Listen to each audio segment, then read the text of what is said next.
On a vu aussi une certaine réaction de la communauté internationale, des communiqués quasi journaliers sur la situation politique du pays. Comment vous accueillez, je rappelle, tous qui viennent et qui reviennent? Je l'accueille avec beaucoup de peine, parce que je ne peux pas comprendre que des partenaires qui sont avec le Sénégal, qui en principe travaillent avec nous sur les mêmes principes, lorsqu'il se passe quelque chose dans notre pays, et tous les pays peuvent avoir des difficultés conjoncturelles, ils doivent d'abord venir à la source, voir ce qui se passe exactement, au lieu de se suffire de commentaires qui condamnent de façon péremptoire, parfois de façon très violente, le président de la République, le Sénégal.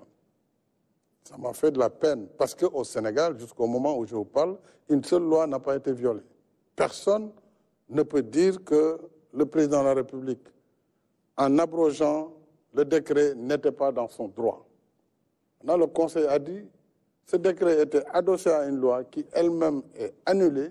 À partir de ce moment, le Conseil joue son rôle. Donc, nous sommes dans le dialogue des institutions. Le Sénégal est un véritable État de droit.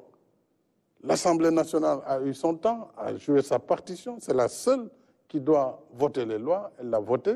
Le Conseil constitutionnel est le seul juge des lois constitutionnelles. Il a joué sa partition. Le président de la République, en tant que chef de l'exécutif, a pris acte et a décidé de mettre en œuvre les décisions du Conseil. C'est ça l'état de droit. Donc pourquoi toute cette levée de bouclier, toute cette campagne de presse qui est aux antipodes de ma pratique de démocrate depuis que je suis à la tête du pays? Moi, je suis venu en gagnant des élections. Je viens de l'opposition. C'est moi qui ai proposé la réforme pour fixer définitivement la limitation des mandats et la durée du mandat du président de la République. Quand j'ai été élu, le mandat était de 7 ans.